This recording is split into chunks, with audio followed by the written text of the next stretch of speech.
Ceux qui ne nous intéressent pas, on ne les utilise pas. On ne fait pas semblant de répondre à GSI qu'on les utilise si ça ne sert à rien.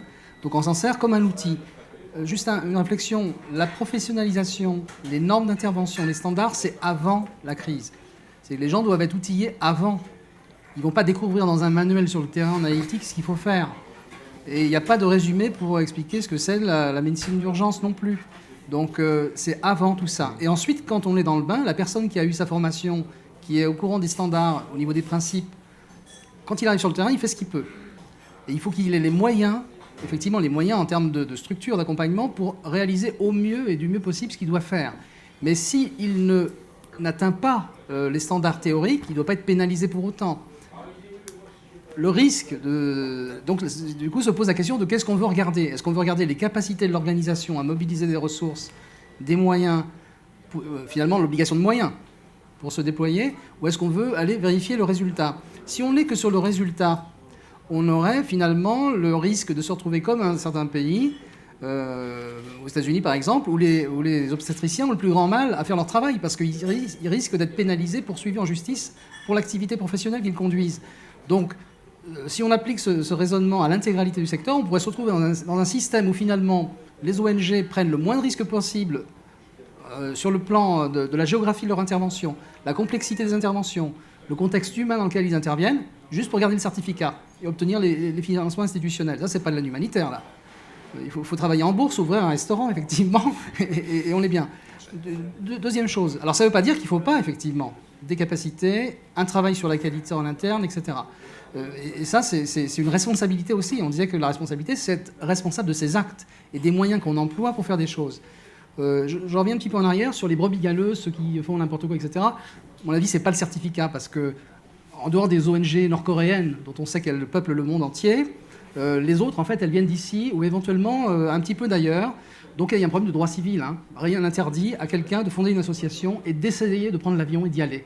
Donc c'est dommage. C'est aussi ce qui a mis un peu la panique dans un certain nombre de pays au moment du tsunami, c'est que n'importe qui, un directeur de magasin, peut prendre son stock et aller à Banda Aceh pour le distribuer. C'est malheureux, mais c'est comme ça. Donc je ne sais pas qui va pouvoir le changer. Mais en dehors de ça, il me semble que la manière de résoudre le problème de ceux qui feraient n'importe quoi ou qui s'improvisent humanitaires, c'est effectivement la coordination sur le terrain. Et la coordination sur le terrain, elle est faite par les acteurs qui ont des responsabilités, des compétences, qui se connaissent déjà au long cours, parce qu'ils ont une certaine durabilité. Ils savent très bien que MSF va travailler avec handicap, que le CICR va travailler avec X, Y et Z, on le sait déjà. Et ces instances de coordination, elles intègrent aussi les pouvoirs publics locaux. Et c'est dans ce cadre-là qu'on peut écrémer et éviter que n'importe qui fasse n'importe quoi. Je ne vois pas très bien comment on peut faire autrement. Donc c'est un autre sujet. Mais ça élimine effectivement les gens qui veulent aller faire n'importe quoi au fin fond de l'Afghanistan. C'est un autre sujet, ça. C'est un autre sujet. Donc, je ne sais pas si j'ai été clair, mais j'avais deux piliers à mon raisonnement. Et sur la qualité, en tout cas, on peut l'apprécier sur les capacités organisationnelles, mais on ne peut pas blâmer celui qui a essayé avec les moyens et qui a éventuellement échoué, parce que ça arrive d'échouer. Et dire, toi, tu n'as plus de certificat, tu rentres à la maison, et on ne veut plus te voir nulle part. Ça n'existe pas, ça. Très bien. David, peut-être une question sur la certification encore. On a vu globalement le paysage, mais entrons un peu dans les détails. Qu'est-ce qu'il faut aujourd'hui prioritairement certifier dans le monde de l'humanitaire? Est-ce que c'est le rapport aux bénéficiaires, la qualité du service? Est-ce que c'est le rapport aux bailleurs? Est-ce que c'est le rapport aux donateurs, avec la redevabilité dont on parle beaucoup? Où sont les points importants aujourd'hui? Je pense que la question, c'est par rapport à qui on veut justement garantir ou certifier la qualité de l'action. Est-ce que c'est par rapport aux donateurs pour s'assurer que l'argent est bien utilisé et qu'il n'y a pas de détournement de fonds? Ou est-ce que c'est par rapport aux populations qu'on va servir pour s'assurer que non seulement l'argent soit bien utilisé, qu'il n'y ait pas de détournement, mais qu'en plus de ça, les programmes qui sont mis en œuvre répondent vraiment aux besoins et ne soient pas juste... comme on est parfois mandaté par sa propre vision, par ses spécialités, on arrive, on fait une évaluation des besoins, et puis, comme dit le proverbe, quand tout ce qu'on a, c'est un marteau, tous les problèmes ressemblent à des clous. Donc, si on fait de l'eau, on va trouver des besoins relatifs à l'eau. Donc, du côté de HAP, c'est clairement du côté de la qualité, de dire on a des processus, des objectifs, des compétences du personnel, une information bénéficiaire sur quels sont leurs droits, à quoi ils peuvent s'attendre, des éléments de participation, la possibilité de loger des plaintes et des processus d'apprentissage. Après, si on va regarder du côté de là où SCHR probablement se dirige, ça va être un peu plus vaste. Ça va être non seulement essayer d'intégrer les questions relatives aux besoins des bénéficiaires, mais aussi offrir des garanties aux donateurs par rapport à l'utilisation l'utilisation des moyens. Ça veut dire notamment, avoir des garanties par rapport aux valeurs auxquelles sont attachées ces organisations, donc les principes humanitaires. Ça va être des questions sur la capacité à gérer les fonds, que ce soit au niveau de la capacité de gestion financière ou des systèmes qui sont en place, de logistique, d'administration, de gestion des ressources humaines. Et puis, ça va être le fait de pouvoir démontrer une expérience. Le fait qu'on a les systèmes en place, mais qu'on a une expérience de terrain où on a déjà réalisé des programmes, on sait qu'est-ce qu'on doit faire. Je pense que ça, c'est les grandes dimensions qui vont être couvertes par le projet du SCHR. Fabricio, Rien à remarque, ajouter. rien à ajouter là-dessus. Wolf, par contre, avait quelque chose à ajouter. Oui, non, moi je voulais juste poser une question. HAP est un système élitiste. Pourquoi je dis élitiste? C'est un processus, si je ne me trompe pas, qui dure 2 ans, qui est très coûteux.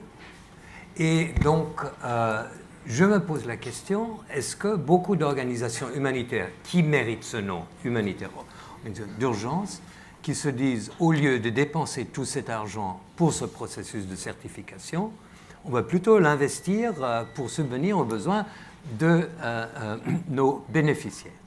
Donc, et ce que je crains, c'est qu'avec un tel système qui est tellement lourd et coûteux, il a en principe comme conséquence d'éliminer un nombre d'organisations qui ne méritent pas d'être éliminées. En tout cas, la question se pose. Et peut-être juste une question sur la coordination. Les Nations Unies sont là pour la coordination. On connaît la catastrophe, ça ne fonctionne pas. Et ça, ce n'est pas un problème des ONG qui se plaignent du manque de qualité de coordination des Nations Unies, mais c'est un problème des Nations Unies, donc des gouvernements. Peut-être une remarque. Non, mais je vais d'abord laisser répondre et puis je vais... Si je peux juste préciser par rapport au système de HAP, du côté élitiste, alors il y a 16 organisations qui sont certifiées. Par rapport au coût, en termes monétaires, ce n'est pas quelque chose qui coûte cher. Même avec la force du franc suisse, c'est quelque chose qui coûte 15 000 francs suisses. Donc, je ne sais pas, 12 000 francs ou 12 000 euros et la moitié pour les organisations qui sont dans les pays du Sud. Après, le coût qu'il y a, c'est la mise en place, c'est le travail qu'il faut faire derrière. Mais si on parle d'un coût purement monétaire et qu'on compare à ce qui est investi dans tous les départements, soit d'audit interne pour faire les contrôles financiers, ce qui est investi dans les évaluations en termes de coût et de temps, par rapport aux bénéfices qu'on peut en retirer en termes de qualité dans l'organisation, je ne pense pas que ce soit un coût qui soit si élevé que ça. Fabricio. Oui.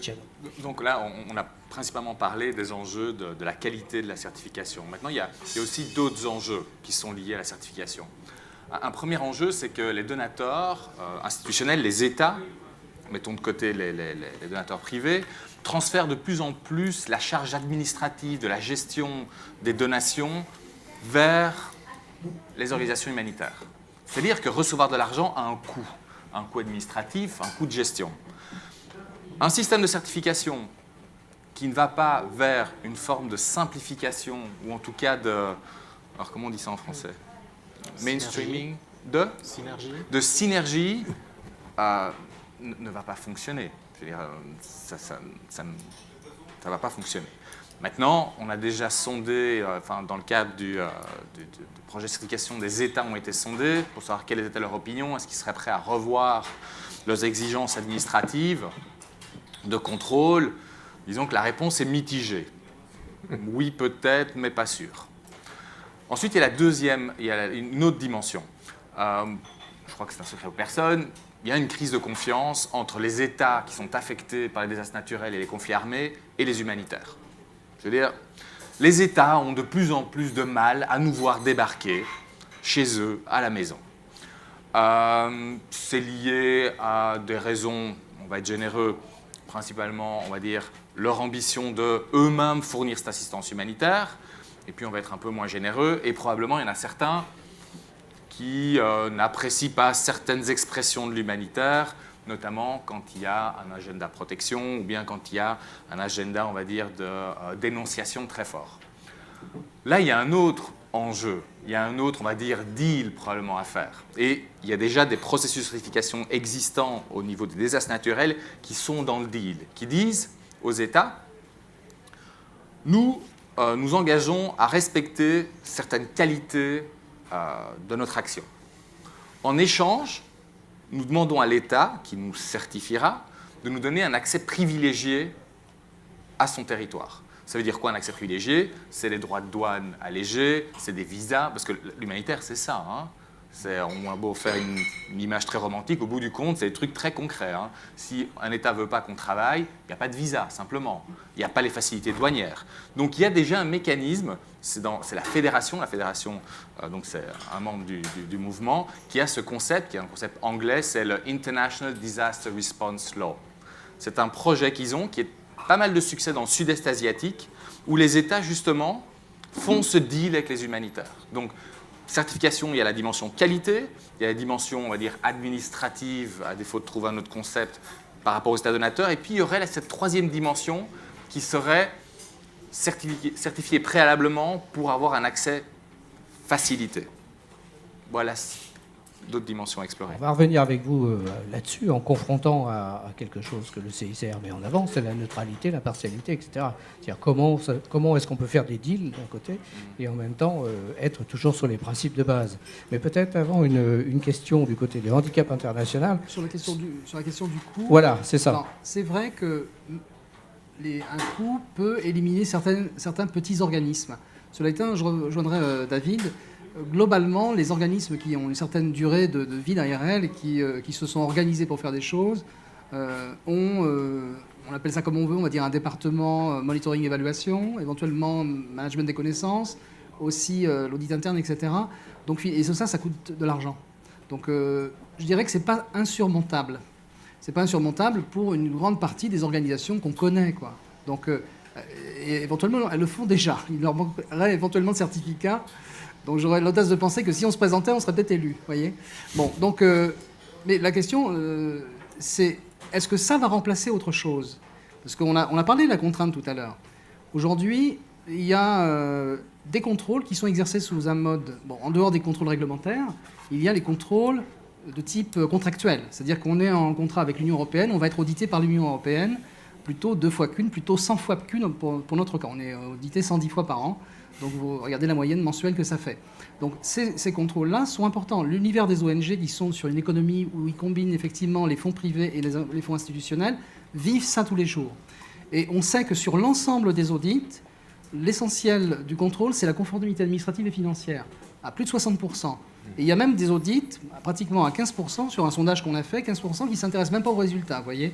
Donc qu'est-ce qui va se passer? C'est-à-dire, est-ce que ça va venir s'ajouter aux 110, on va avoir un contrôle en plus tous les 2 ans, qui sera éventuellement pas utilisé par les bailleurs de fonds principaux parce qu'eux ne vont pas renoncer à leur droit de contrôle dans le cadre de la relation contractuelle qu'ils ont avec nous.